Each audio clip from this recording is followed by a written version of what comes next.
سعودی عرب کا ایک دور افتادہ گاؤں لینا عہد قبل از تاریخ کے کئی عجائبات پر مشتمل ہے۔ یہاں حضرت سلیمان علیہ السلام کے لشکر کے لیے جنات کے کھودے ہوئے 300 کنویں بھی ہیں۔ ان میں سے بیشتر اگرچہ ناکارہ ہو چکے ہیں، مگر 20 کنووں سے ابھی بھی لوگ میٹھا پانی حاصل کرتے ہیں۔ جنات نے یہ کنویں زمین کے بجائے سخت ترین چٹانوں کو توڑ کر بنائے تھے، جس پر ابھی بھی ماہرین حیران ہیں۔ ان عجائبات کو دیکھنے کے لیے دور دور سے سیاح اس علاقے کا رخ کرتے ہیں۔ العربیہ کی رپورٹ کے مطابق سعودی عرب کا یہ تاریخی گاؤں لینا مملکت کے شمالی شہر رفح سے 100 کلومیٹر کے فاصلے پر واقع ہے۔ یہ قدیم علاقہ اہمیت کے ساتھ متعدد آثار قدیمہ کی وجہ سے ملک بھر میں شہرت رکھتا ہے۔ یہاں ایک قدیم قلعہ بھی ہے۔ پرانے زمانے میں بیت المقدس اور یمن کے مابین پیدل سفر کرنے کا مشہور راستہ اسی گاؤں سے گزرتا تھا۔ عدن سے عراق جانے والا ملکہ زبیدہ کا بنائی ہوئی مشہور سڑک درب زبیدہ بھی یہیں سے ہو کر جاتی تھی۔ اب بھی سیر و تفریح کے شائقین بڑی تعداد میں اس علاقے کا رخ کرتے ہیں۔ سعودی محقق احمد الجاسر کا کہنا ہے کہ یہ قدیم گاؤں میں حضرت سلیمان علیہ السلام کا لشکر بھی اترا تھا۔ سلیمان علیہ السلام جب اپنا لشکر لے کر یمن جا رہے تھے تو یہاں ٹھہرے تھے۔ اس بے آب و گیا علاقے میں لشکر کو پانی کی ضرورت آئی تو حضرت سلیمان علیہ السلام نے جنات کو حکم دیا کہ وہ ہنگامی طور پر کنویں کھودے، تو جنات نے چٹانوں پر مشتمل اس سخت ترین زمین پر 300 کنویں کھود دیے تھے۔ یہ انتہائی گہرے کنویں اب بھی اصلی حالت پر موجود ہیں، جنہیں زمین پر اب بھی اپنا وجود رکھنے والا معجزہ قرار دیا جاتا ہے۔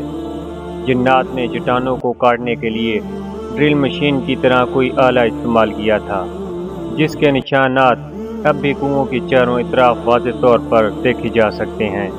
ماہرین اس پر تحقیق کر رہے ہیں کہ جنات نے آخر کس طرح ان سخت ترین چٹانوں کو 60 سے 80 میٹر گہرائی تک کاٹا تھا، اور انہوں نے کون سے آلات کی مدد حاصل کی تھی۔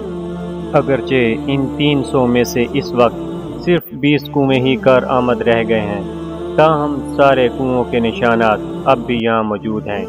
ان کنووں کو دیکھنے والا ہر شخص حیرت زدہ ہو کر رہ جاتا ہے۔ تاریخی روایات کے مطابق جب حضرت سلیمان علیہ السلام اپنے لو لشکر سمیت یمن جا رہے تھے تو وہ یہاں دوپہر کے کھانے کے لیے اترے تھے۔ لشکر میں جنات کی فوج بھی شامل تھی۔ جب لوگ پیاسے ہوئے تو حضرت سلیمان علیہ السلام نے جنات کی فوج کے کمانڈر سبتر کی طرف دیکھا تو وہ ہنس رہا تھا۔ حضرت سلیمان علیہ السلام نے اس سے ہنسنے کی وجہ پوچھی تو اس نے کہا کہ آپ لوگ پیاس سے تڑپ رہے ہیں، مگر میٹھا پانی آپ کے قدموں کے نیچے ہی ہے۔ حضرت سلیمان علیہ السلام نے سبتر کو پانی نکالنے کا حکم دیا تو تھوڑی دیر میں ہی اس نے اپنی فوج کی مدد سے 300 کنویں کھود دیے اور سیدنا سلیمان علیہ السلام کا پورا لشکر سیراب ہو گیا۔ معروف مورخ یاقوت حموی کے دور تک یہ سارے کنویں میٹھے پانی سے لبالب بھرے ہوئے تھے۔ یاقوت حموی نے اپنی مشہور کتاب معجم البلدان میں لکھا ہے کہ لینا عراق کے شہر فاسد سے مکہ مکرمہ جاتے ہوئے 7ویں منزل پر آتا ہے۔ یہ علاقہ اپنے میٹھے پانی کے کنووں کی وجہ سے شہرت رکھتا ہے۔ ان کنووں کی وجہ سے یہ علاقہ بعد میں ایک تجارتی مرکز بن گیا تھا، جہاں عراق اور عرب کے تاجر منڈیاں لگاتے۔ نجد سمیت سعودی عرب کے شمالی علاقوں کے لوگ یہاں آ کر خریداری کرتے۔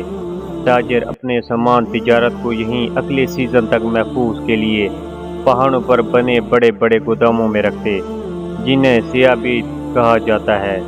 یہ گودام اب بھی وہاں موجود ہے۔ علاوہ ازیں یہ علاقہ مختلف آثار قدیمہ کی وجہ سے بھی شہرت رکھتا ہے۔ سعودی حکومت نے یہاں ایک شاہی قلعہ بھی تعمیر کرایا ہے۔ 1354 ہجری میں تعمیر ہونے والے اس قلعے کو گارے، پتھروں اور لکڑیوں سے بنایا گیا ہے۔ واضح رہے کہ حضرت سلیمان علیہ السلام کو حق تعالیٰ نے جنات پر بھی حکومت دی تھی۔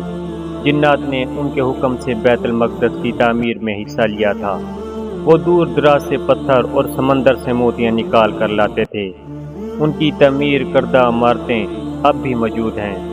اس کے علاوہ بھی حضرت سلیمان علیہ السلام جنات سے بہت سے کام لیتے تھے، جس کا ذکر قرآن کریم میں بھی واضح طور پر کیا گیا ہے۔